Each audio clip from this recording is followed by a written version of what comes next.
Shalom and welcome to the One Pasuk podcast, where the rabbis at Congregation Avas Torah each share an insight on one particular pasuk from the parsha and reflect on each other's ideas.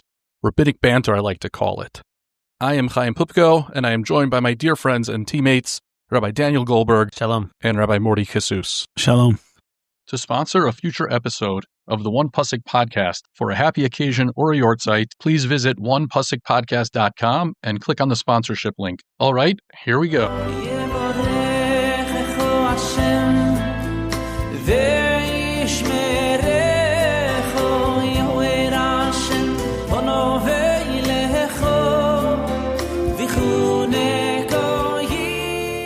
Welcome back to the One Pasuk podcast. I hope everyone had a nice Shavuos. We are returning to our regularly scheduled programming with One Pasuk from Parshas Naso.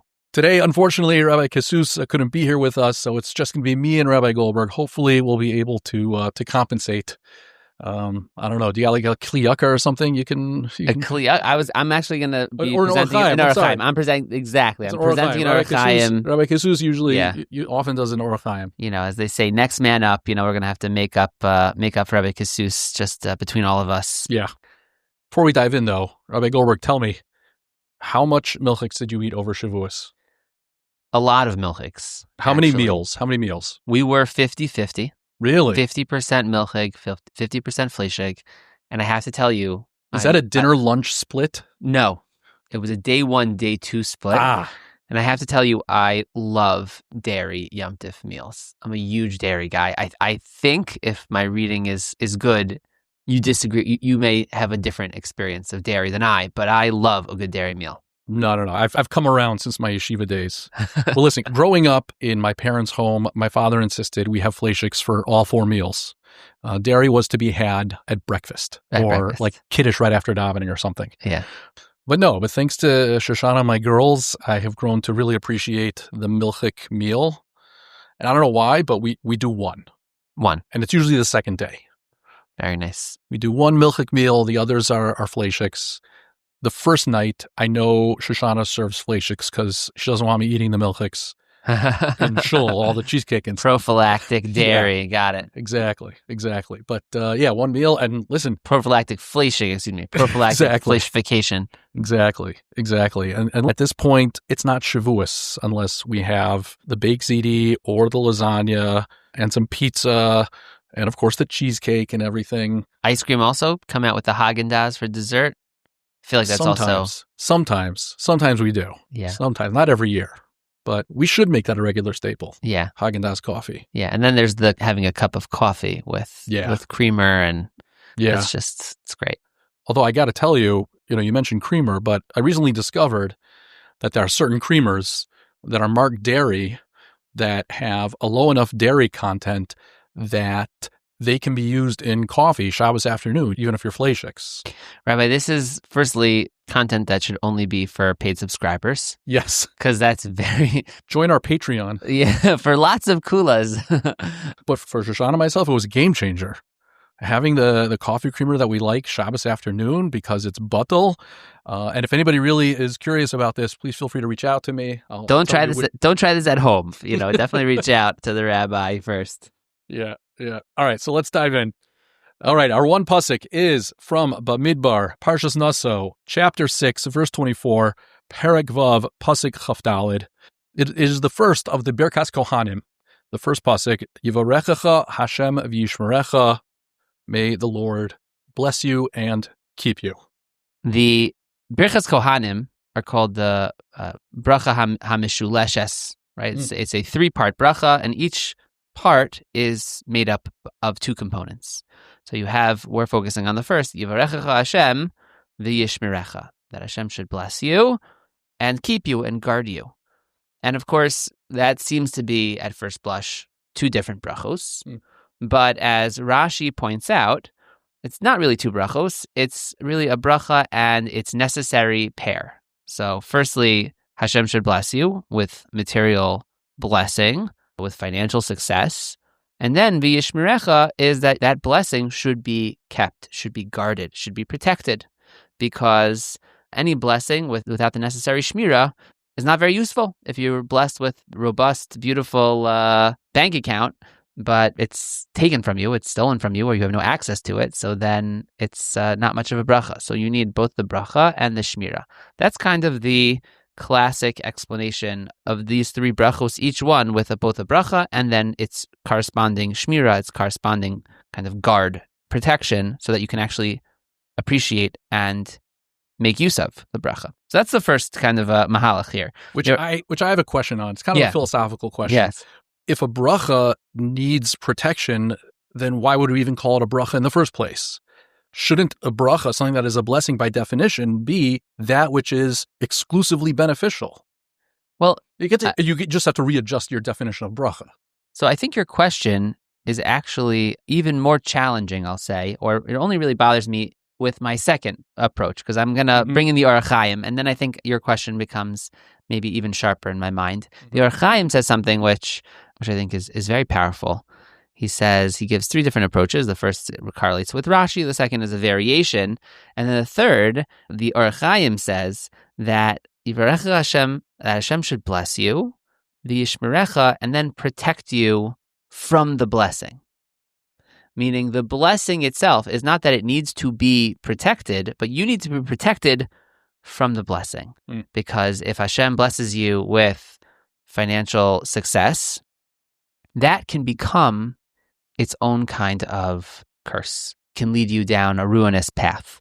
And so Hashem should bless you, and then he should protect you from the blessing, that it shouldn't distort your life and lead you down a dark alleyway. So I think that's where your question may be even stronger. And that is that if the blessing is fundamentally indeterminate, if the blessing could be a curse, then is it a blessing? Meaning without the shmira, is it even a blessing?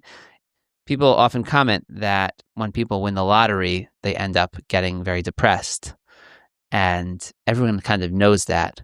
But people still play the lottery, right? So I think we know a blessing when we see it, but we also know a blessing that comes with enormous challenges. So, I feel like that's how I would, that would be my first blush kind of answer. It reminds me of the Oscar Wilde quote, "When the gods wish to punish us, they answer our prayers." Wow. Very good. And so I think the idea, piggybacking on what you're saying and addressing my question somewhat, perhaps you could say is that when it comes from Hashem, it's a bracha, right? Hashem gives brachos. By the time we get it, it has the potential for just as much a blessing as Hashem intended, or we could perhaps misuse it. So I'm just adjusting the definition of bracha is Hashem intends this to be a bracha. Hashem's giving you something. And then as you're saying in the name of the Orach Chaim, it's up to us to utilize it properly. There's a beautiful, it's not quite a gematria, but it's something that was pointed out by one of my rebbeim when I was in yeshiva in Shalavim, and that is that bracha. So what is the fundamental meaning of bracha? It's multiplicity, right? It's either growth, whether it's material or familial, right? It's multiplicity, it's to multiply. And the letters of bracha are Beis, 2, Resh, 200, and Chaf, 20. So it's all the units of 2, 20, 200. And the notion that bracha is multiplicity and 2 is the kind of fundamental expression of multiplicity. I just thought that was always very sharp. Yeah. Not exactly on brand for me, but it's all these years later, I've always kind of, cool. It's pretty cool. That's cool. And that multiplicity, it can be good. It can get out of hand, but that's great. So I actually prepare something almost the same idea. Great. But certainly a different spin or a different flavor, because the Netziv has a similar observation.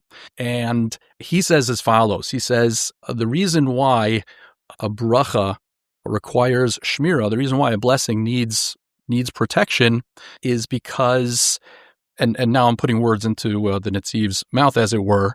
He says every virtue can have a near enemy. And so the example that the Netziv gives is that a Baal Torah, right, somebody who's very learned and scholarly, Ba'yishmira min hagaiva v'chil Hashem, right? So they need protection from arrogance and from desecrating Hashem's name, that their actions never be misinterpreted to desecrate Hashem's name. But the concept of the near enemy actually comes from Buddhist teachings, but I think it's very, very relevant because the Buddhists distinguish between far enemies and near enemies. So like a far enemy of a virtue, the far enemy of love is hate, right? It's on the other end of the extreme. But they say that virtues also have near enemies, meaning that compassion is a virtue. But the near enemy of compassion is pity or looking down on someone, Or another good example, somebody has regret, right? The near enemy of regret is guilt and self-flagellation. We have these traits, these characteristics that we're supposed to develop, but even those need protection. So just like blessings that Hashem gives us, or blessings in the sense of things that we cultivate for ourselves, they need to be protected. We need to always be mindful, even when we're doing something good. We should always be mindful that it's being geared the right way, that we're cultivating that virtue in the right way, because even those can tend to one extreme or the other. That's very, very beautiful. So just for my own benefit, we're saying Yivarecha Hashem v'yishmerecha. So the basic idea is blessing and then the protection of that blessing. Then we added the Or Chaim, which is Yivarecha Hashem v'yishmerecha, is Hashem should bless you, but then that blessing shouldn't corrupt you. The blessing shouldn't have a negative impact on you. And then we added on top of that the Nitziv, the idea that Yivarecha Hashem should bless you, v'yishmerecha, and protect you from things that are adjacent to that blessing that could also be pitfalls of their own. And I think that's such a profound. We think about life often in a binary, blessings and curses, good, bad. Yeah. But there's much more nuance here, and every blessing has its challenges, and every blessing has its pitfalls, and it's a very beautiful way to plumb the depths of this very beautiful pasuk. Do you give Birchas Kohanim to your children on Friday night? Oh yeah, we do Birchas Abanim. We start with Yisimech. My family, we just got a Yisimech. Yeah. We do Yisimech, and then Birchas Kohanim and Good Shabbos, I love you. Beautiful. Yeah, beautiful. You grew up with that? Yeah. Standing, sitting. What do you do? The kids come up and stand. The kids come and stand by you, and you do one hand, two hands. 2 hands, I think. 2 hands. And also, we always got a bracha from our father, and then we would go to our mother, and she would give a bracha also. So nice. Yeah. And so Shoshana does also. Shoshana, really? Yeah. So nice. Yeah. That's very, very beautiful. Actually, in my family, it's become like a thing, because for Ayelet, who's the oldest, right, you go in age order. So Ayelet goes first with me. Yeah. But Ilana takes that as an opportunity to be first with Ooh. Shoshana. And that's a serious rule in our house. That's a serious rule. Yeah, Rachel is just beginning to get a sense of what's really going on here. What's what? Yeah, they say that Rav Aaron Lichtenstein would give these brachos, but he would do it at the end of the meal. I'm not sure why, but he would do it at the end of the meal. Fascinating. I think there were, I've read reflections on Hagos of Rav Aaron, and there's no explanation. We don't know why he did this, but. Oh, what? Really? Yeah. Huh. Yeah. All right. If any of our listeners can think of a good reason why, let us know. Have a great Shabbos.